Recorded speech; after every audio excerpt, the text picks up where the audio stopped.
beeg pour woor bis ñun ñëpp mu boole ñu nangul loolu du dara ci moom.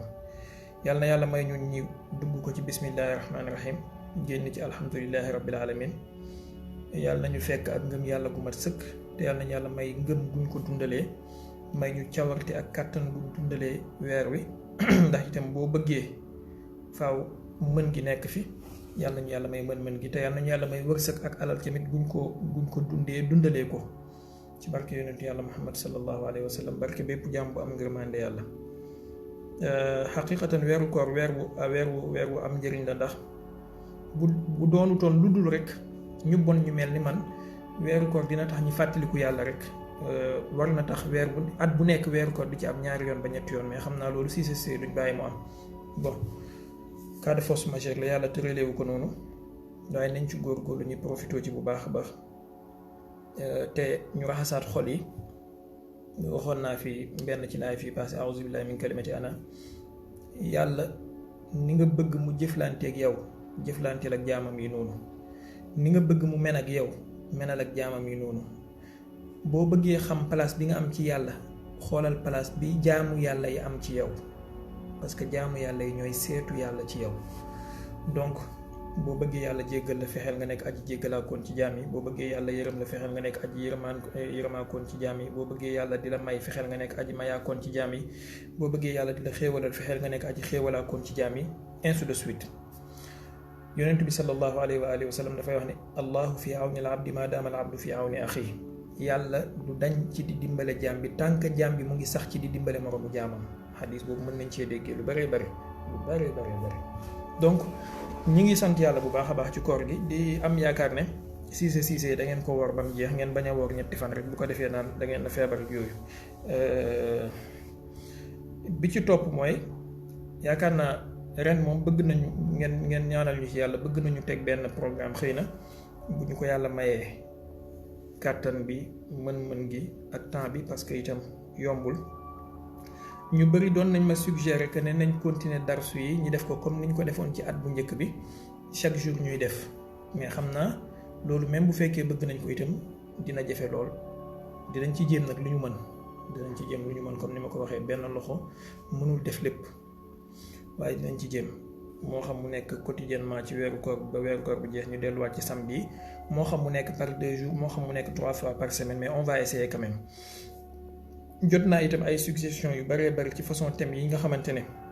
bëgg nañ ñu traité ko mais daf ci am particulièrement benn boo xamante ne man maa ko xalaatal sama bopp te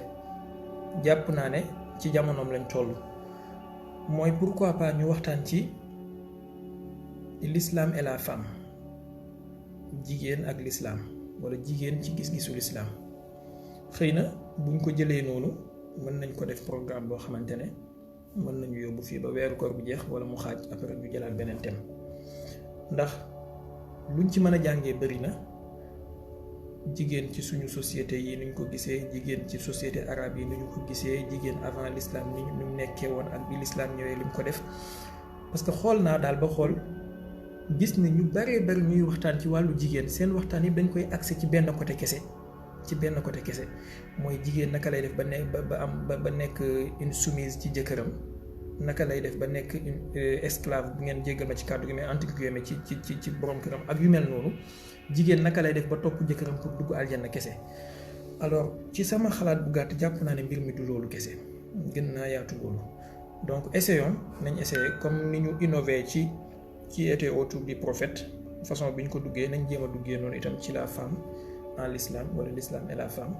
ñu jéem a xool ba xam peut-être yàlla mën na cee génne lu nit ñi di mën a jëriñoo xëy na itam dinañ jéem a xool jigéen ñi nga xamante ne ñu ngi góorgóorlu ci activité féminine yi wala sax góor ñi ñu di leen invité comme ni ñu def ak docteur Abdoulaye Seck keroog ñuy intervenir pour jox ñu seen point de vue ci yenn thèmes yi ndax am na thèmes yu bëree bëri yoo xam ne ñu ngi koy traité mais de façon vague polygamie féminisme nangam c'est des sujets sociétaux yoo xamante ne ñu ngi koy traité mais de façon vague parfois wala de façon émotionnelle jàpp naa ne daal weeru koor bi occasion la pour ñu jéem ci waxtaan même bu fekkee 15 minutes la ñuy def par jour incha allah on va essayer loolu mooy ñaareel bi ñetteel bi mooy dafa am lu ma leen bëggoon a yëgal surtout yéen ñi nekk Sénégal rawatina yéen ñi nekk Dakar dafa am benn conférence boo xamante ne dafa am benn association bu koy organiser bu tudd association des femmes de valeur samedi bii di ñëw lay am samedi prochain incha allahu taala King Fahd Palace lay amee te seen thème bi sax thème bu am solo la parce que ñu ngi ko tuddee droit et obligation de la femme en l'islam. Donc maa ngi ñaan képp ku ci mën a teew ku ko yàlla mën loo nga jéem fa teew incha allah man dinaa fa teew yaakaar naa horaire yi li ko daggee 11h la ba 16h heure bu ci nit ñëw baax na incha allah mais xam naa conférence bi moom mu ngi commencer à partir de 15h jëm 16h ba 17h incha allah donc yéen ñi nekk Dakar surtout bu ngeen ci mënee teew ngeen teew jëmmal bés bi taaral ko bi ci topp mooy weeru koor weeru dundale alal la xëy na dinañ ci ñëw ci peut-être suba wala gannaaw suba bu ñu commencé programme bi weeru koor weeru dundale la nañ fexe di dundale suñuy alal nañ fexe di jaamu yàlla nañ fexe di jéem a góorgóorlu amaat connexion ak alxuraan amaat connexion ak yàlla mais mu bañ a yem kese ci weer bi bu weer bi jeexee itam nañ ci continuer yàlla nañu yàlla may ñu mën cee sax ci barke yonent yàlla Muhammad sallallahu alayhi wa sallam benn question nag bu ma jotoon ma bëggoon ci wax rapidement mooy naafila ci weeru koor ndax farata la bu nit ki ooru naafila bu nit ki naafila wut kooram du valide sans aucun doute loolu bokk na ci question yu bëree bëri yu nit ñi di laaj tout le temps mais naafila ak koor amuñu benn rapport ci wàllu légalité amuñu benn rapport naam naafila lu baax la mais taxul koor valide wala invalide loolu il faut ñu leeral ko une bonne fois pour toutes ku woor te naafila woo benn ràkk ci guddi gi boo respecté charte yi yàlla tëral ci koor sa koor ba valide na même bu fekkee naafila woo benn ràkk léegi nag boo naafilaa moom dafay gën a baax yonent bi sallallahu alayhi wa sallam moom ci weeru koor ak ci lu dul weeru koor yëpp daf daan naafila donc naafila ak koor amuñu benn rapport boo fekkee ne danga daan naafila ci lu dul weeru koor bu weeru koor ñëwee continuer say naafila boo ci mënee yokk moo gën bu fekkee nag tamit mënoo ko nga def kenn la sa kàttan may fexe sa moonteeg charte woor yi daal waaye nag sunna la lu baax la nit ki di ko def pour tàmmal boppam ne serait-ce que wàññi nelaw guddi bu bëri alors ñaareelu thème bi mooy wàllu sujet wu Ukraine ak Russie yaakaar naa comme dugg nañ ci koor gi xëy na bi mooy doon dernière partie bi peut-être xanaa bu benn développement bu majeur amee mais dinañ ko xaw a tënkandi ba koor gi jeex incha allah guerre bi fu mu toll actuellement ñu bëree bëri maa ngi gis sànq sax suñu mbokk Abdourahmane Ibn Awf mu ngi koy bind ne peut-être dafa mel ni Russie mu ngi commencé perte guerre bi wala li mu foogoon amul. bon tey am na benn mbokk bu ñu bëggoon a invité kenn ci mbokk yu xereñ ci wàllu communication ak wàllu média bëggoon na waxtaan ak moom ci média mensonge yi ak ni ñuy tëralee seen ligne éditoriale yi di nax nit ñi di bluffer nit ñi mais malheureusement dafa mujj am empêchement de dernière minute xam naa ci biir semaine bi incha allah saa bu ci jàppandee rek mën nañoo ñëw dellu si waat ci loolu waaye pour vous dire une chose les stratèges militaires li ma leen di wax ni ñi jàngee Prytanée militaire wala ñi nga xamante ne ñoo def ay école de guerre xam nañ ko en stratégie de guerre dafa am ñaari façon maanaam booy dugg ci guerre ñaari façon objectif moom mooy am objectif militaire benn bi mooy nga am objectif capturer sa ennemi capituler loo ko mu signer capitulation nga kii ko nga moo xam da nga koy emprisonner moo xam da nga koy rey deuxième objectif bi mooy nga détruire wala nga neutraliser les forces de ton ennemi sans pour autant nga am objectif capituler loo ko wala nga am objectif capturer ko objectif de capture ak objectif de neutralisation alors bu fekkee premier bi ma njëkk a wax la muy objectif de capture mooy comme bi américains yi def Saddam Hussein nga xam ne ñoom seen objectif bi ñuy dem mooy daaneel Bagdad jàpp Saddam Hussein atte ko rey ko comme niñ ko def ñun ñëpp gis nañ ko wala comme li français yi def Libye nga xam ne seen objectif moo doon au finish liquidation physique de Kadhafi noonu la ñu mujj a def tant que defuñ ko woon guerre bi du jeex moom la ñu objectif bu mel noonu la ñu amoon comment il s'appelle Syrie far yàlla def entour donc Russie bi muy dugg ci guerre bi il faut nga xam yow miy seetaan média yi Abdourahmane Ibn Awf j'espère que yaa ngi fi yow miy seetaan média yi di leen déglu il faut nga xam d'abord Russie bi ñuy dugg ci guerre bi lan moo nekkoon seen objectif te objectif bi nag nul ne peut être plus royaliste que le roi kenn mënta gën a xam objectif Russie que Poutine mi nga xamante ne moom moo ko jiite moom mooy commandant en chef des forces armées. Poutine dafa wax ñaari baat mu ne dafa bëgg a dénazifier démilitariser. Donc quand il dit dénazifier démilitariser ça veut clairement dire que amul objectif capturer Zelensky wala daaneel Kiev wala conquérir ko comme ni américains yi defoon Afghanistan amul objectif boobu. yàgg naa leen ko fee wax te loolu bu ngeen ko weddee itam mën ngeen a dem ngeen gëstul seen bopp. tey jii Russie àdduna bi yëpp d'accord nañ ñoom ñooy maanaam ci këyit yi ñoom ñooy deuxième puissance militaire deuxième puissance après les États-Unis mais sur les faits Russie mooy première puissance militaire tey jii ci àdduna bi ci wàllu efficacité laa wax waxuma ci wàllu ci wàllu sophistication parce que actuellement Russie rek moo mën a tenir 2 à 3 fronts différents ci en même temps te benn bu nekk ay généraux di ko diriger chef d'état-major général bi maanaam le ministre de la défense de la Russie actuellement il fait 3 guerres wala 2 guerres minimum à la fois du moment que France seen chef d'état-major général ci boppam moo wax ne France mënta tenir 2 fronts à la fois mënu ko. Russie actuellement mu ngi def guerre Syrie depuis 2015 je crois état-major am déployé na fa armée déployé na fa plus de 400 généraux plus de 83 000 hommes te en même temps aussi mu ngi def guerre Ukraine.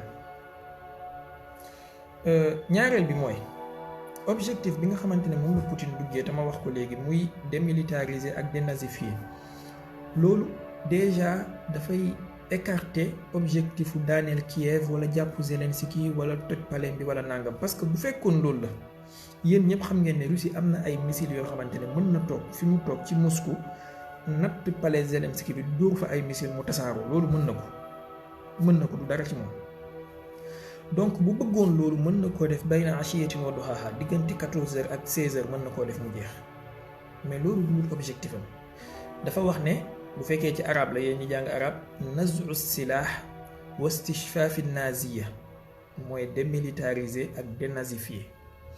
léegi nag Ukraine seen armée bi c'est aux alentours de 500 000 hommes 300 000 hommes ñoom ñoo ci actif 380 000 390 000. diggante 2014 ba 2021 daanaka plus de 300 000 hommes ci armée Ukraine bi dañ leen déplacé yóbbu leen ci côté est bi mooy côté Donbass boobu ngeen di dégg ci frontière bi diggante Lugansk ak Donetsk ak Mariupol ak Kharkiv ak yooyu daanaka les trois quarts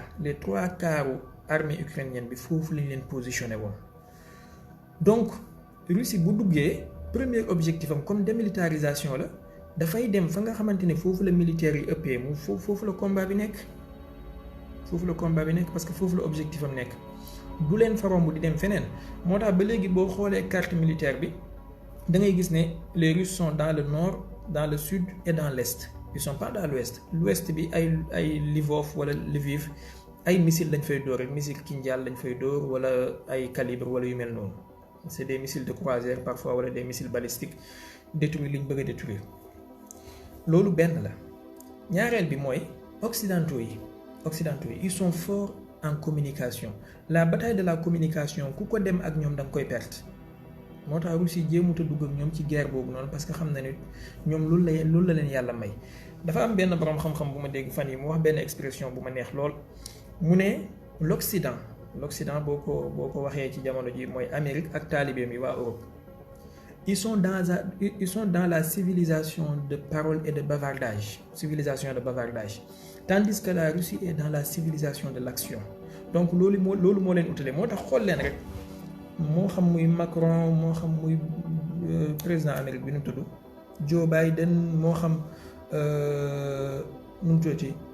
seen njiit yëpp chaque jour da nga leen gis ci télé yi ñoom ak seen ministres yi ñiy conférence de presse ñuy def déclaration ñiy ratatati rek di wax tandis que Poutine bu waxee balaa muy waxaat ay semaine ministre de la défense bi bu waxee balaa muy waxaat dina def weer parce que il est dans l'action talut toog di ratatati di wax tout le temps mel ni benn kii donc nekkuñ ay ministre de la communication di def ay conférence de presse tout le temps. Chef d'état-major général bu Russie bi Valery Gerasimov kañ ngeen ko gëj a gis ci télé mu wax parce que talu ko tandis que chaque jour yaa ngi gis état-major OTAN ñi ngi wax seen secrétaire d'état baa ngi wax état-major français bi ñi ngi wax seen généraux yaa ngi wax ñi ngi ci plateau télé yi suba ngoon guddeeg ba cëg ñu nekk ci loolu ñooñu duñ tala liggéey lii il faut ñu distinguer ko. Donc il y a deux civilisations qui s'opposent actuellement, la civilisation de bavardage et la civilisation de l'action. ñaareel bi mooy jërëjëf Mor Noxo Poutine mësta wax 72 heures. Poutine li mu wax mooy opération bi dafay dem autant de temps bu mën a jël dinañ ko jël ba mu pare lu mu yàgg ak lu mu gaaw danañ ko topp ba mu jeex loolu la mësa wax. mësta wax 72 heures 72 heures loolu français yi ñoo koy wax naan Poutine dafa yaakaaroon ne ay guerre éclair lay def wala opération éclair ñëw daaneel Kiev en 72 heures xaw ma lan ak lan. mais même bu fekkoon Poutine loolu la bëgg am na ay missiles yoo xamante ne ak ay munitions yoo xamante ne artillerie russe actuellement mooy artillerie bi gën a lourde ci àdduna bi. La Russie a la plus grande artillerie mun na daaneel Kiev raser ko ci benn jour waxuma la 72 heures ci benn jour.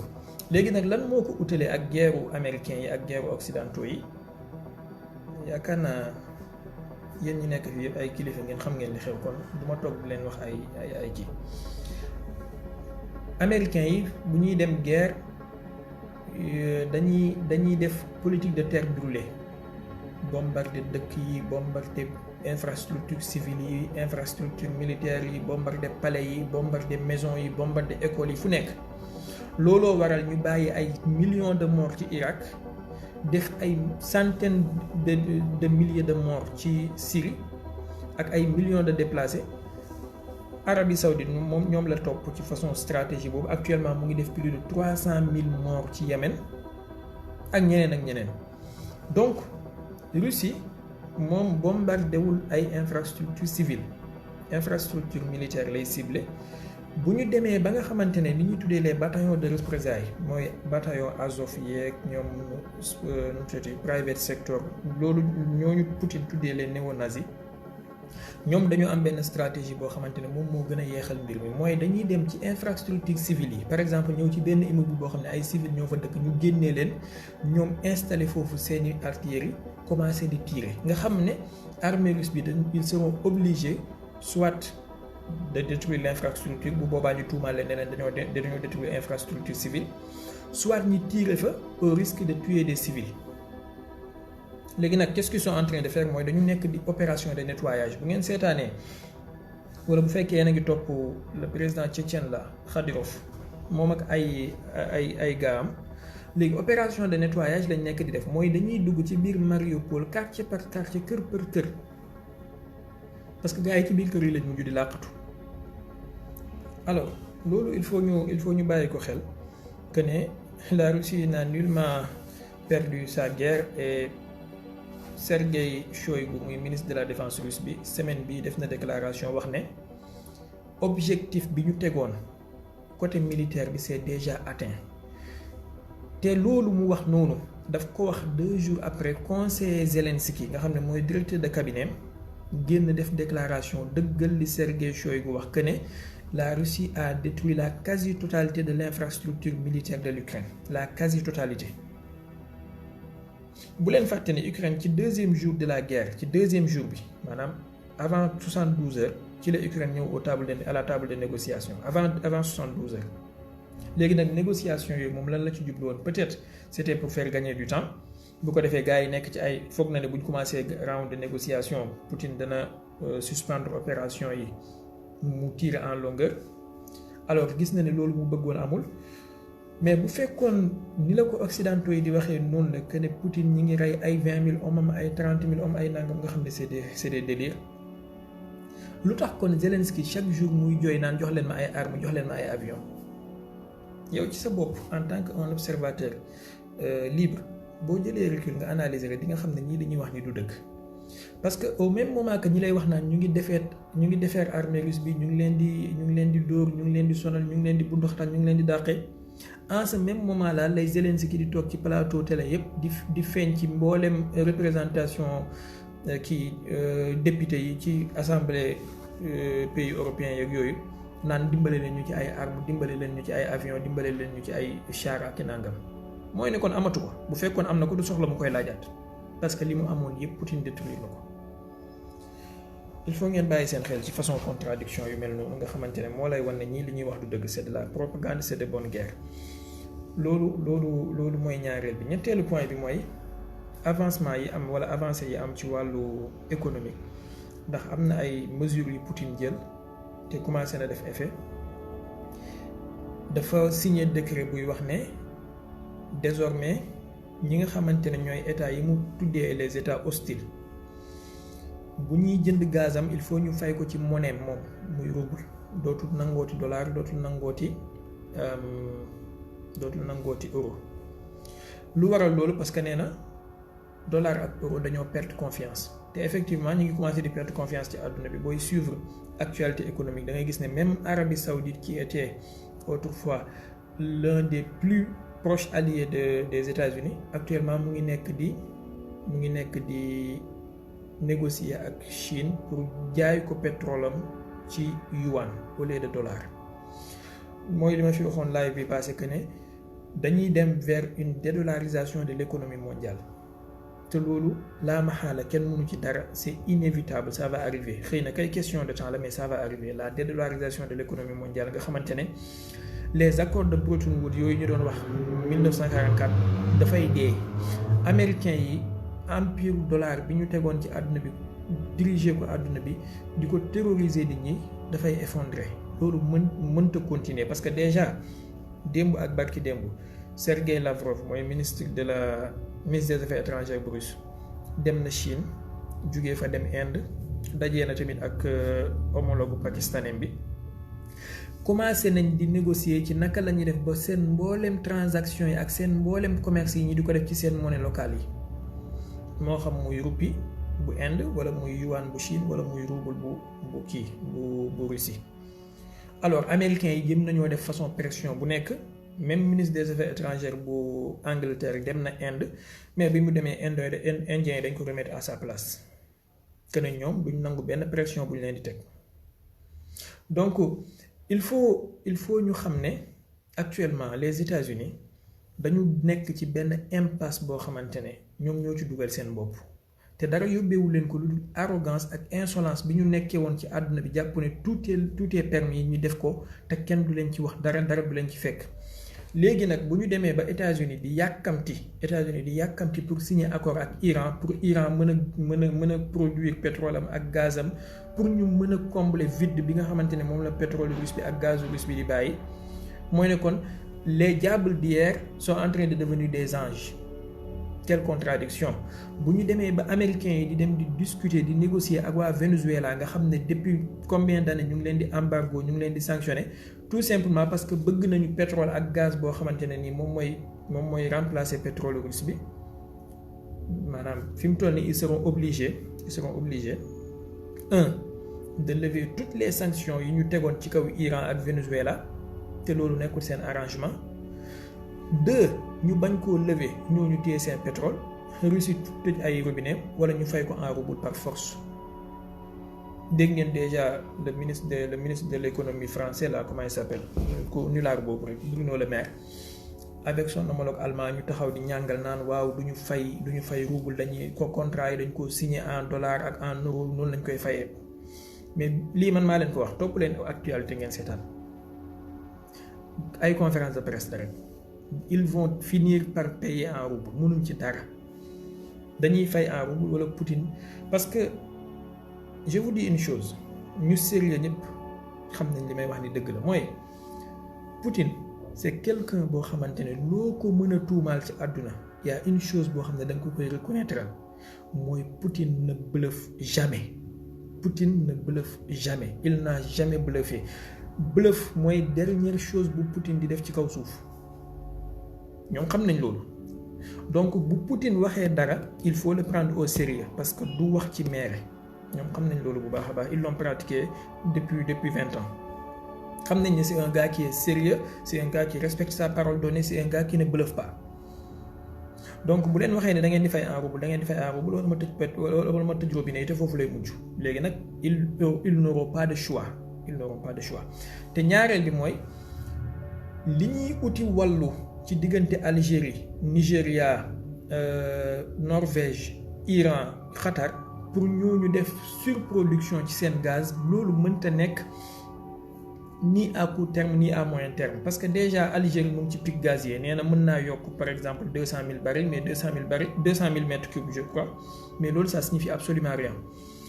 États-Unis nee nañu danañu signé nañ contrat ak Europe pour 15 milliards de barils xaw ma 15 millions de barils 15 millions de barils la ñu wax mais 15 millions de barils moom mooy coût de production russe quotidiennement ci benn jour donc loolu ça signifie absolument rien et le gaz de schiste bu États-Unis bi nga xamante ne moom la bëgg a jaay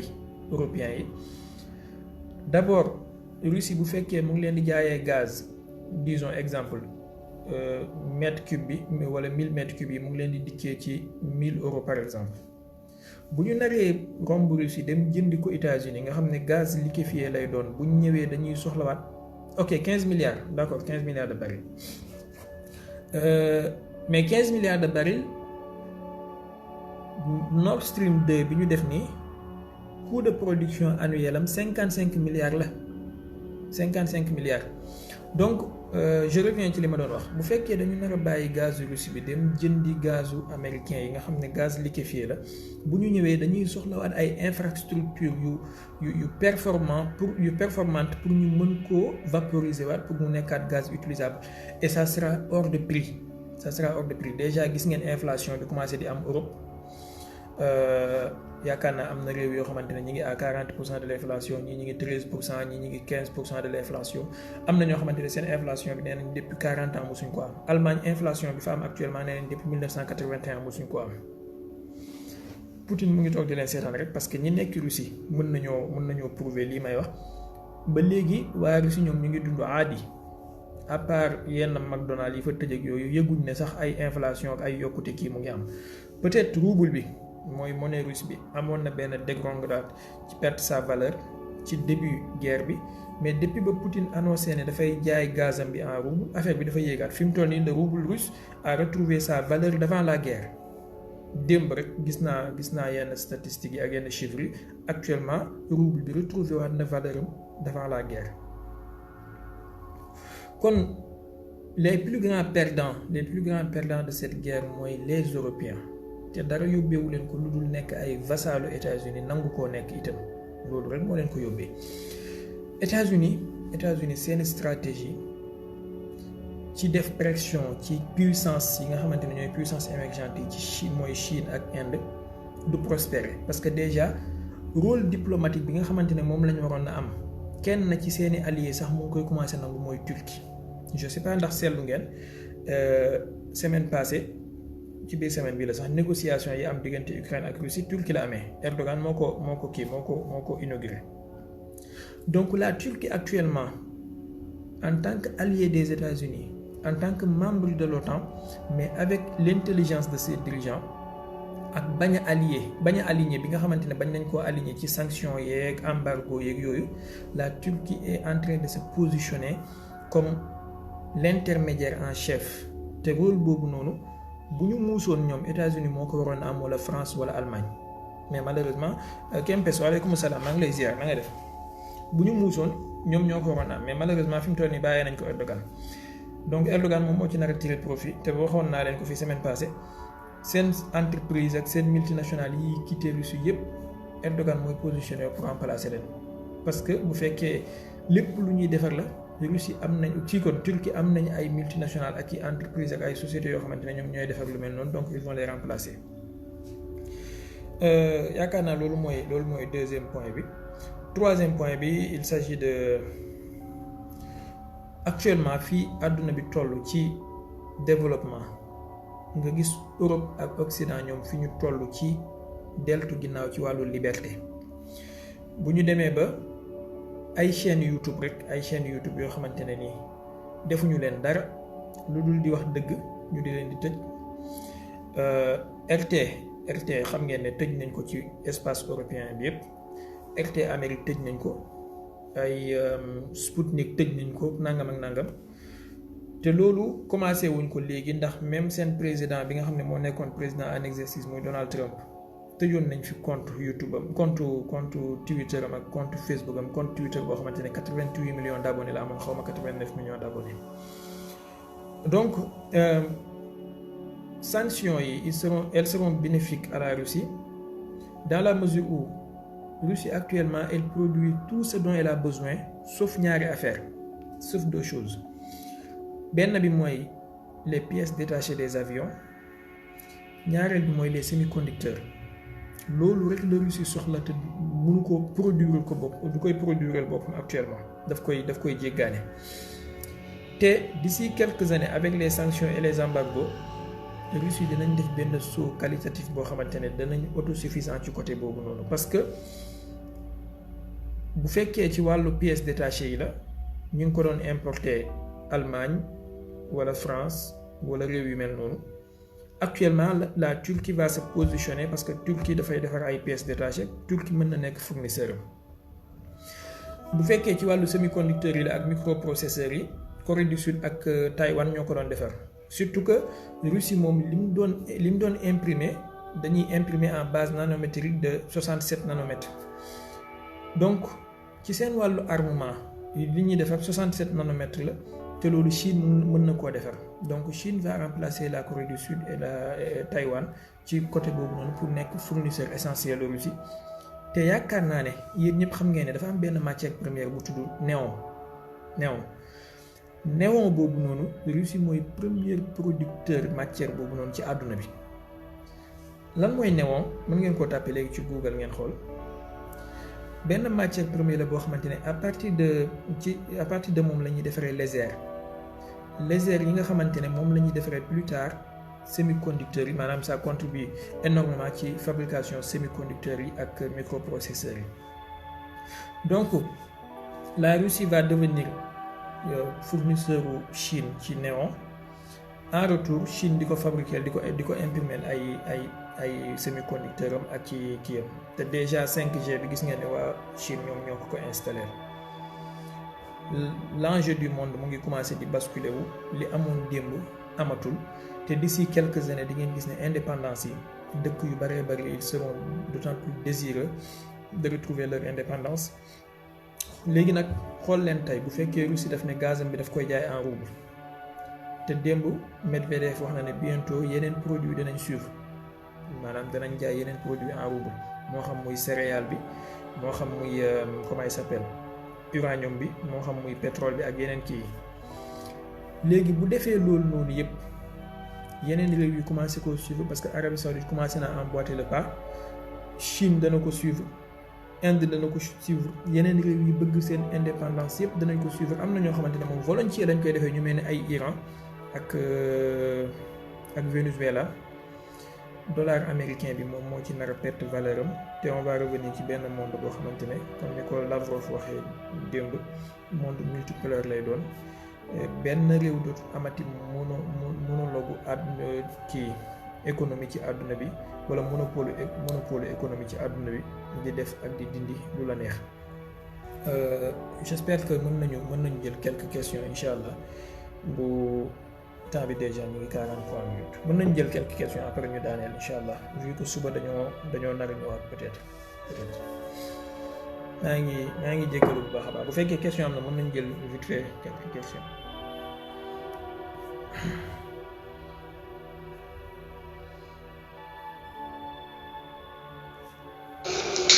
حمامة وادي الدوي ويلك ما لك فقد اشتري تذكار نجل العواتك. Kempes Afrique dina jafe lool pour mu anticiper parce que pays africains yi na ma yàlla baal mais dirigeants africains yi ci am fulla bëriwut te jamono ji ñu toll bras de fer la boo xamante ne ful la rek moom moo mën a tax nit résister ci pression bi États-Unis di teg ak occidentaux yi, parce que ñu ngi teg ay pression yu énorme ci réew yépp pour ñu suivre seen ligne, aligné wu ci ñoom, def li ñu bëgg. Donc il faut mu nekk ay réew yoo xamante ne nii amuñu dara lu ñuy ragal, amuñu dara lu ñuy tiit pour mën a def loolu. Et je crois pas que réew yu bëri ci Afrique toll nañ foofu, parce que déjà boo xoolee Macron pression bi mu teg waa CEDEAO ba ñu condamné waat Mali, ba ñu bañ a lever sanctions yi rek moo lay xamal ne ba léegi ñun on a d'énormes problèmes avec nos dirigeants là.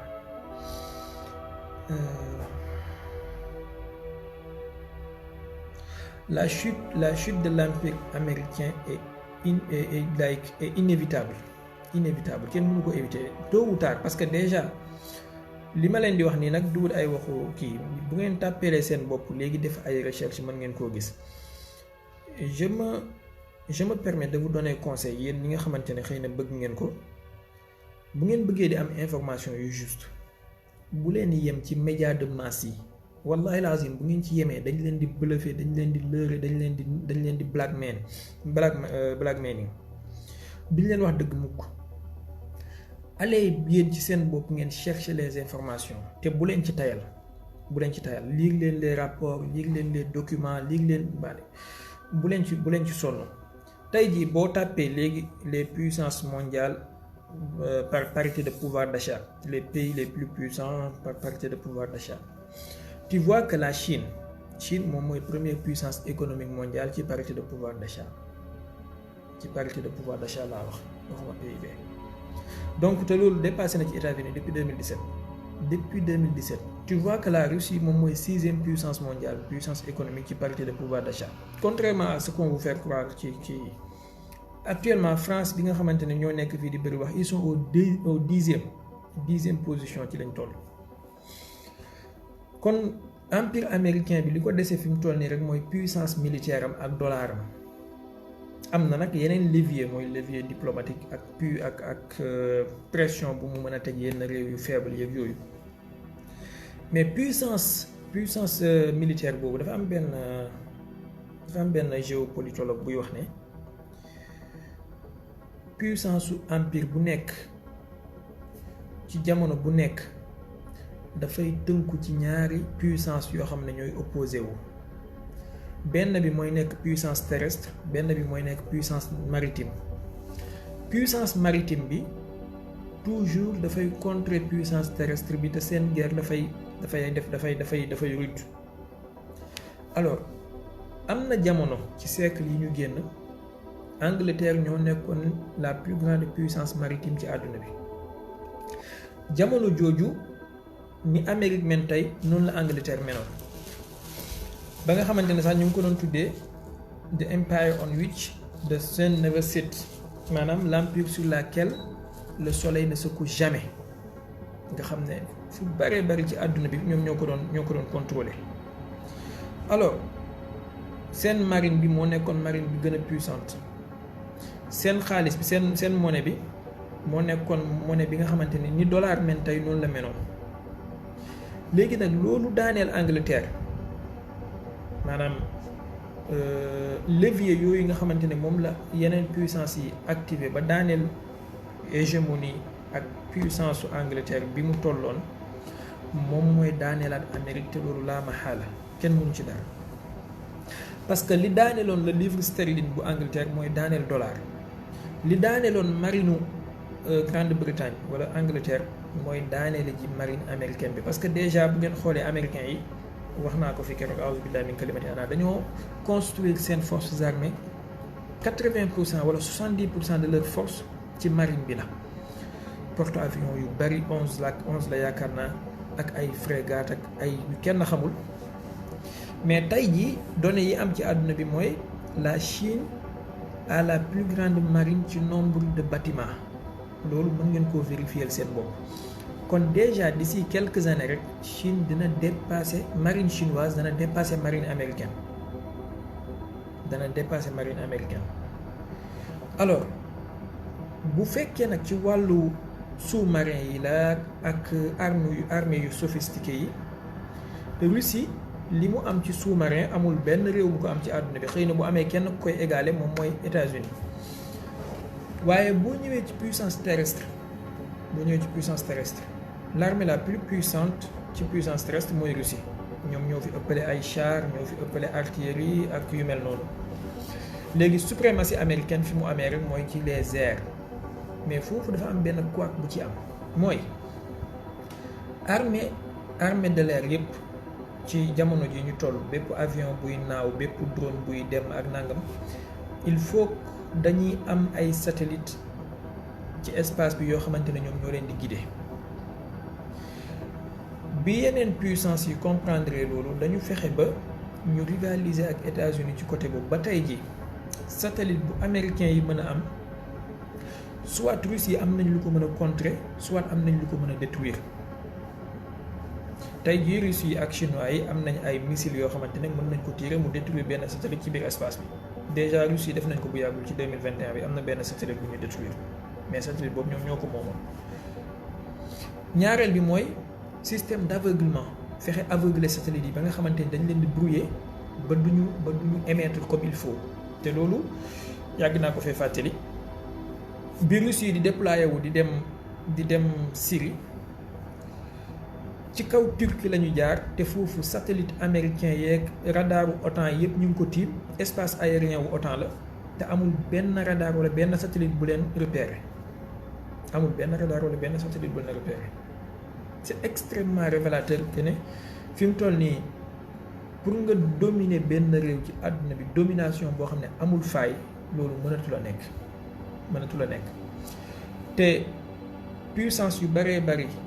ci réew yu mag yi ñu ngi commencé di collaborer ak ñeneen ñu dul américains yi ci jënd ay armes yoo xamante ne américains yi amuñ ci benn accès tey jii Inde seen arme bi li muy rëy 80% ci seen armes yi ci Russie lañ koy jëndee 80%. Turquie bi bu demee bay jënd ay S-400 ci Russie bàyyi fi ay Patriot bu américain bi ak yu mel noonu ak F-35 américain yi ça veut dire beaucoup de choses maa ngi leen di ñaan daal ngir yàlla ngeen bàyyi xel ay France 24 ak ay Al Jazeera ak ay BFM ak ay CNews ak wallahi lazim bu ngeen scotché woo ci ñoom duñ leen wax dëgg mukk bu fekkee bëgg ngeen di déglu géopolitique bu am solo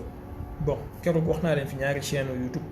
mais mën naa leen ci yokkal beneen am na benn chaîne boo xamante ne man je crois que comme ni ma ko Abdoulaye Seck waxee ils sont les meilleurs géopolitologues de la France chaîne bi mu ngi tudd investigation mais investigation ñoom Michel Collomb ñoo fa nekk ak ñoom Saïd Bounana c'est des gens excellents et c'est des gens rationnels duñu wax ay waxu dof te duñu joxe ay fausses informations ñaareel bi mooy am na beneen chaîne bu tudd l'Institut des libertés boobu yaakaar naa Charles Gave moo fa nekk Charles Gave c'est un financier ku calé ci wàllu monnaie wàllu finance ak yooyu moom tamit il donne des informations très logiques ay bokkut ak médias de masse yi nga xamante ne ay mensonges rek la ñuy wax donc ñaari chaînes yooyu ngeen jàpp ko moo gën foofu ngeen di jàpp ay CNews ak ay France 24 ak Al Jazeera suba ngoon bu dégg bëccëg duñu leen wax dëgg mukk parce que France 24 fi mu toll nii boo leen déglu da ngay jàpp ne Mali moo gën a bon ci réew yi Mali moo gën a dellu ginnaaw li ñu fa nekkee ay dictature la France moo fa nekk di def lu baax moo fa nekk di leen defar alors que ñëpp xam nañ ne loolu du dëgg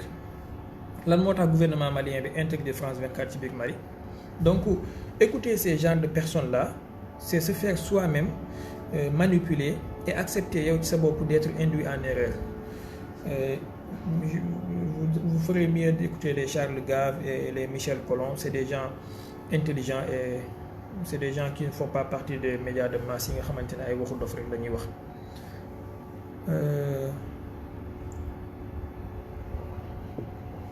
waaw Charles Gave ku jàmbaar la et Michel Collomb aussi jàmbaar la c'est un expert.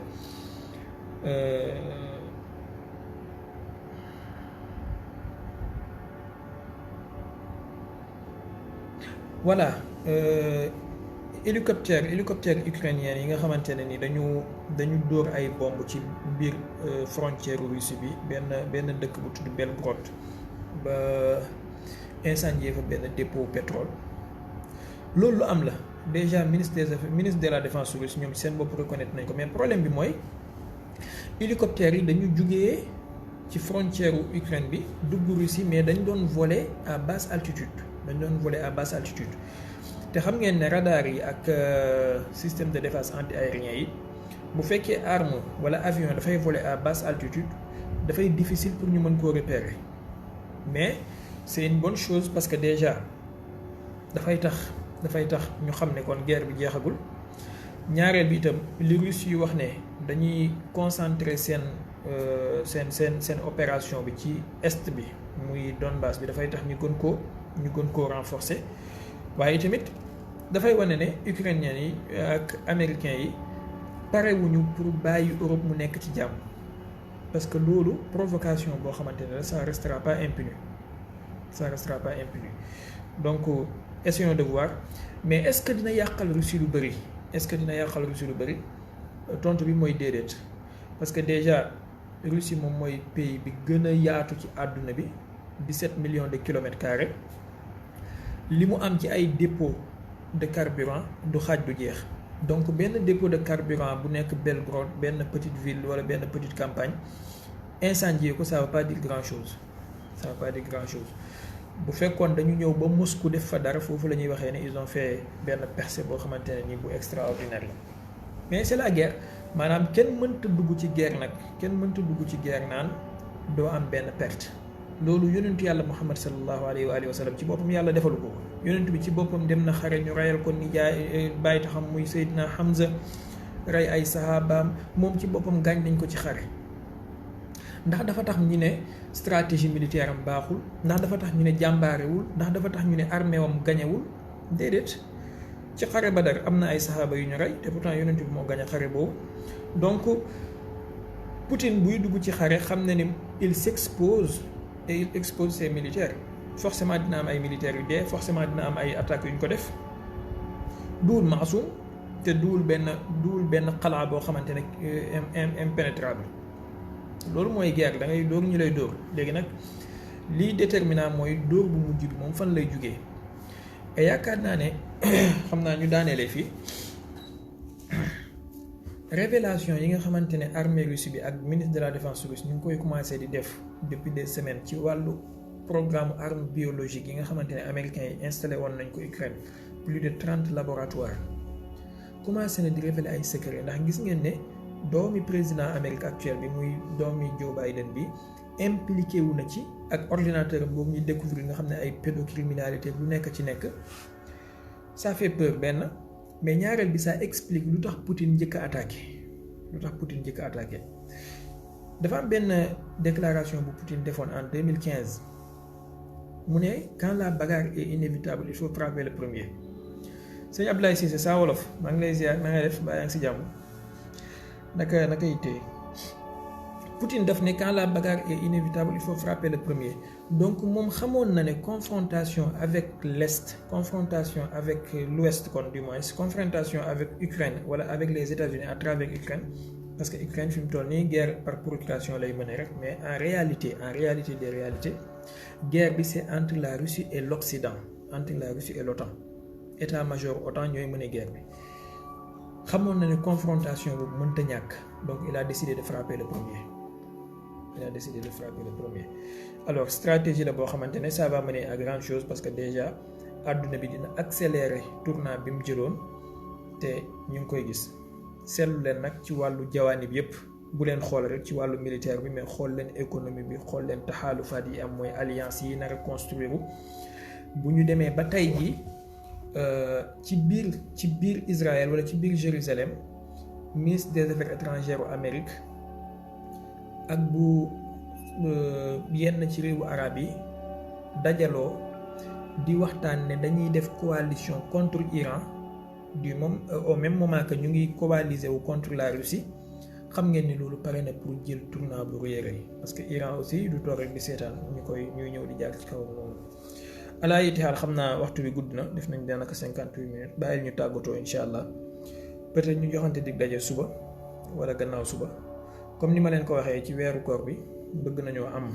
peut-être par jour wala ñaari fan dinaa ci xool daal en tout cas fii ak suba incha allah naka la mën a tëddee dinaa ci xool waaye tamit li ma leen ko waxee comme jigéen ak l'islam lañ bëgg a jël comme thème yéen ñi nga xamante ne itam bëgg ngeen cee participer te ngeen am connaissance wala ci yenn sujet yi nga xamante ne bëgg ngeen cee développer ku ma ci bind ci yéen incha allah mën nañ ko jàppal jour ñu invité ko mu waxtaanal ñu comme ni ko docteur Abdoulaye Seck defee woon keroog jox ñu xam-xam jàngal ñu incha allahu taala jigéen ak l'islam sujet yëpp a ci bokk nag sujet yëpp a ci bokk parce que lu yaatoo yaatu la ngeen ñaanal ñu ci yàlla mu defal ñu ci tawfiq parce que duwut lu yomb sujet bu sensible la sujet bu voilà maa ngi leen di invité waat encore une fois ci conférence bi nar a am le 9 avril muy samedi bii ñëw incha allah ci King Fahd Palace mu ngi am comme thème obligation ak droit de la femme ci l'islam à partir de 11h ba jàpp 15h heure wala 16h heure bu ci nit ñëw baax na incha allah ku ci mën a teew nga teew ci ñaareel bi tam ñu ngi leen di ñaan ngeen gën a góorgóorlu ci dundal guddi yi siise yi ngeen yokk muñ xam ne weeru koor yàggul 30 jours kese la wala 29 jours donc ñi bokk ñaan yàlla bu mënee nekk weeru koor bi yàlla def ko ñetti yoon ci at bi bu ko defee siise yi jéem a transhumé sant neneen ala yiti xaal pour ñu daaneel am na benn kii bu ñu fi ekkati woon fan yee ci ginnaaw pour dimbale taalibe yi ak ndimbal yooyu ñu daan def ñu baree bari wax dëgg yàlla joxe woon nañ ci seeni participation ñu ngi leen ci sant di leen gërëm waaye dañu bëgg mu continuer ci weeru koor bi ndax gis nañ ñoo xamante ne ci koor gi wax dëgg yàlla ni ñuy oore métti na xëy na yow yàlla mu ngi lay suturaal yaa ngi sa kër yaa ngi ci biir famille wala yaa ngi dund ni mu la neexee yaa ngi am loo dogee am na ñoo xamante ne bu weeru koor jotee dañuy woor ba ngoon jot duñu am benn tàndarma buñ lekk donc di leen tàllal loxo képp ku ci mën a jàpp ci loo ci mënee jàpp pour programme boobu ñu amoon ci taalibe daara yi ñooñu ñi étendre ko yaatal ko ci weeru koor bi dimbalante ak suñu mbokk yi nga xamante ne seen loxo jotul seen ginnaaw numéro bi joxe woon nañ ko mooy 77 777 47 47 numéro bi am na Wave ku ci mën a jàpp nga jàpp ci ñun ñëpp ñu dimbalante ci te yàlla tax in uridu illa lislaaha mastataatu wa ma tawfiqi illa billah yal nañu yàlla musal ci ngistal yal nañu yàlla musal ci def lenn loo xamante ne utuñ ci jëmmi yàlla ji yal na yàlla def ñu nekk ay ndimbal ñeel lislaam def lislaam mu nekk ndimbal ñeel ñu ci barke yonentu yàlla Muhammad sallallahu alayhi wa sallam maa ngi ziyaar mbokk yi mujj ñëw yëpp ak ñi ma jotut a gis seen commentaire di ñaan yàlla célibataire yi sëñ Basiru balaa déwén yéen célibataire yi yàlla def ngeen am ay soxna incha allah siise yi tamit yàlla def balaa déwén ngeen changer sant yéen ñëpp ba suba incha allahu taala asalaamaaleykum wa rahmatullahi wa barakatuh suba à partir de 22h wala 23h incha allah danañ dajeewaat asalaamaaleykum wa rahmatullah